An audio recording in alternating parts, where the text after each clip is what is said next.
Hello everyone.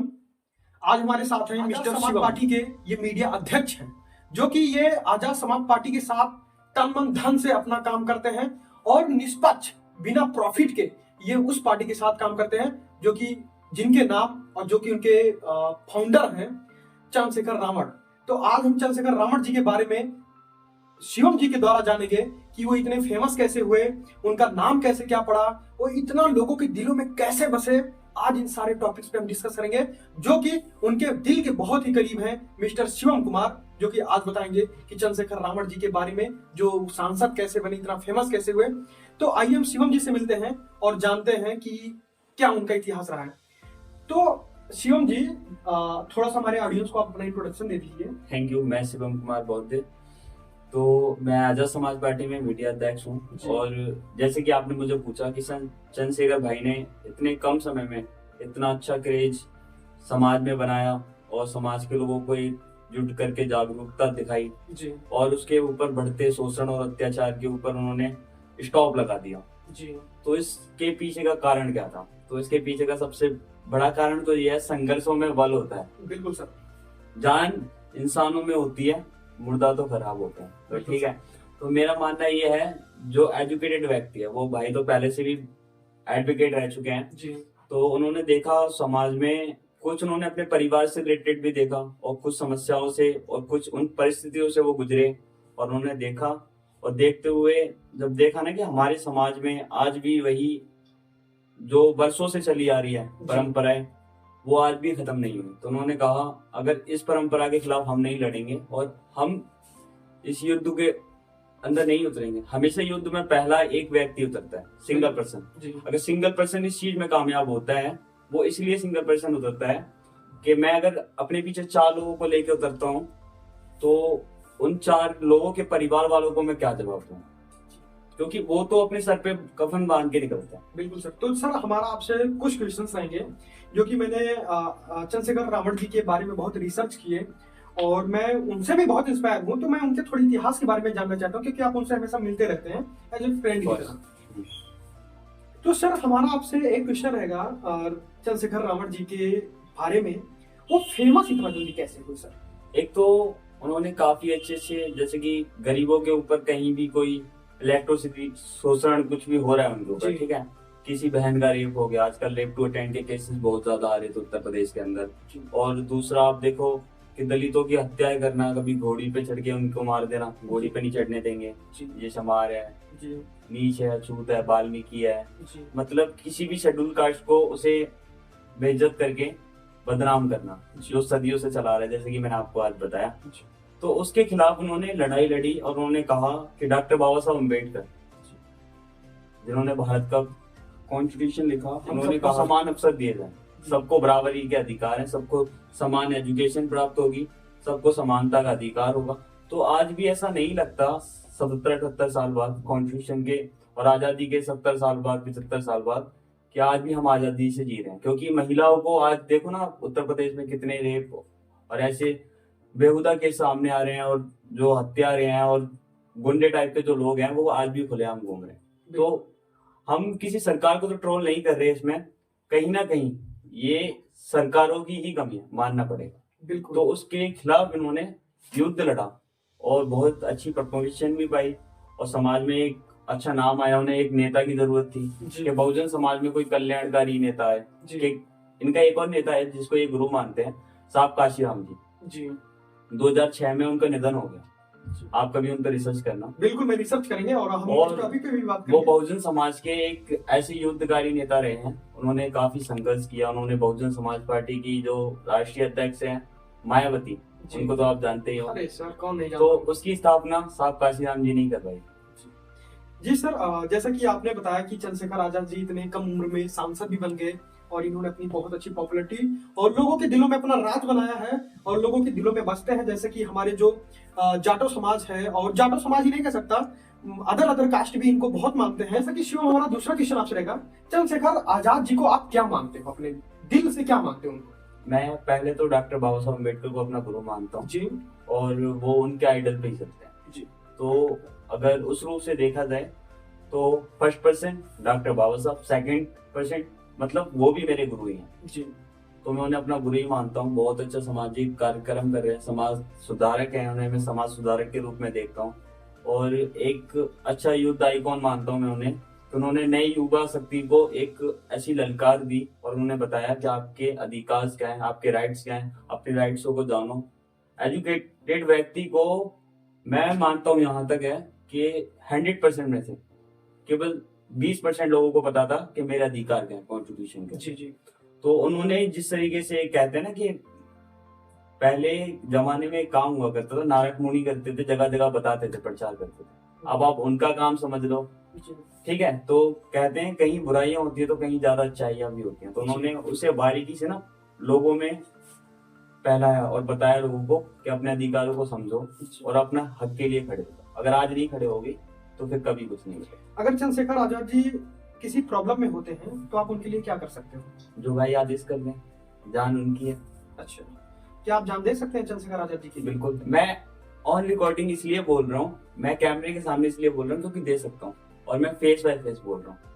But बंदे तो ऐसे ही बोल देते हैं उनके मुंह पे, उनकी नहीं बोल सकता। नहीं शिवम, मैंने आपको देखा है कि आप हमारे साथ काम कर रहे हैं 2 महीने से, मैंने देखा है आप तो जान तो हाथ में लेके चलते हो। एक्चुअली मैं मानता हूँ जो मानवता को पहले रखता हूँ ना, मैं जात धर्म को पहले नहीं रखता। जैसे कि आप पांडे और मैं बौद्ध, मैं मानता हूँ डॉक्टर बाबा साहब अम्बेडकर ने कहा था कि इंसानियत सबसे बड़ी चीज, और अगर इस समाज में जात हैं तो 2 हैं, एक मानवता और एक इंसान। बिल्कुल सर। जिसकी ये दोनों मिल गई, जिसका दिल मिल गया, उसकी जात मिलाने से कोई जरूरत नहीं। कुछ नहीं होता। तो ये जात बिरादरियां तो समाज के ठेकेदारों का काम है। चलो जो भी है वो तो हम मानते ही रहेंगे। तो इसका मतलब आप चंद्रशेखर आजाद जी के लिए आप जान भी दे सकते हो और जान ले भी सकते हो, राइट?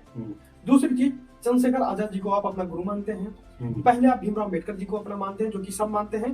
दूसरा चंद्रशेखर रावण जी हैं आपके साथ, ठीक है?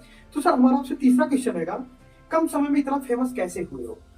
कम समय में फेमस होने की वजह ये थी, एक तो पॉलिटिक्स एक ऐसी चीज है, जब चंद्रशेखर रावण जी के गांव में, एक गांव है मैं आपको बताता हूँ उत्तर प्रदेश में, नगीना से, नगीना है, नगीना तो एक जिला हो गया ना, उस स्टेट के अंदर एक गांव पड़ता है। नगीना एक जिला है, नगीना से ही तो सांसद बने ना। जी जी। तो एक गांव पड़ता है भाई की तरफ, यहाँ भाई का घर है, वहां से ना एक बोर्ड लगा हुआ था डॉक्टर बाबा साहब अम्बेडकर का, मतलब द चमार ग्रेड। अच्छा। तो कुछ गैर संविधानिक तत्व द्वारा मतलब लोगों ने उसे अखंडित कर दिया और पीड़ित कर दिया, ठीक है। तो वो एडवोकेट थे, तो वहाँ के जो लोग थे जो डॉक्टर बाबा साहब अम्बेडकर को आदरणीय मानते हैं, एजुकेटेड व्यक्ति तो आदरणीय मानता है क्योंकि उन्होंने समानता का, स्वाभिमानता का काम किया। बिल्कुल सर। तो उन्होंने ये इंफॉर्मेशन एडवोकेट चंद्रशेखर आजाद जी को दी कि सर ऐसा ऐसा हुआ। तो उनके मन में भी आक्रोश आया क्योंकि वो भी बाबा साहब अम्बेडकर के प्रति उनका बहुत सम्मान करते हैं,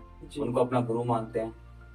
तो गुरु मानते हुए उन्होंने देखा और वहां जाके उन्होंने उस विवाद को कम करने की कोशिश की। लोगों ने तो बहुत सारी चीजें भी उड़ाई कि चंद्रशेखर रावण ने एक अपना फेस ऊपर करने के लिए सारी चीजें की हैं, ऐसा नहीं था। अरे आज के युवा में वो भी का दम नहीं है भाई। तो बट कहीं ना कहीं होता है ना कि जब कोई ऊपर जा रहा होता है ना, यहाँ से जब ऊपर जाता है तो उसको ट्रोल करने के लिए 4-6 लगे रहते हैं। और एक बात बता दूं सर, ट्रोल करने का मतलब ये होता है कि लोग थर्ड पार्टी की तरह उसको फेमस कर रहे हैं। Alright, yes. कभी भी आपको अगर गलत कमेंट्स आते हैं और गलत थॉट्स अगर कोई आपको वीडियोस में दे रहा है, तो आप समझो वो आपकी कामयाबी में ऊर्जा बन के आ रहा है। वो आपको लॉस नहीं दे रहा, वो आपको 1% ऊपर ले जाने की कोशिश में, क्योंकि उसकी ही गलती हमें ऊपर ले गई।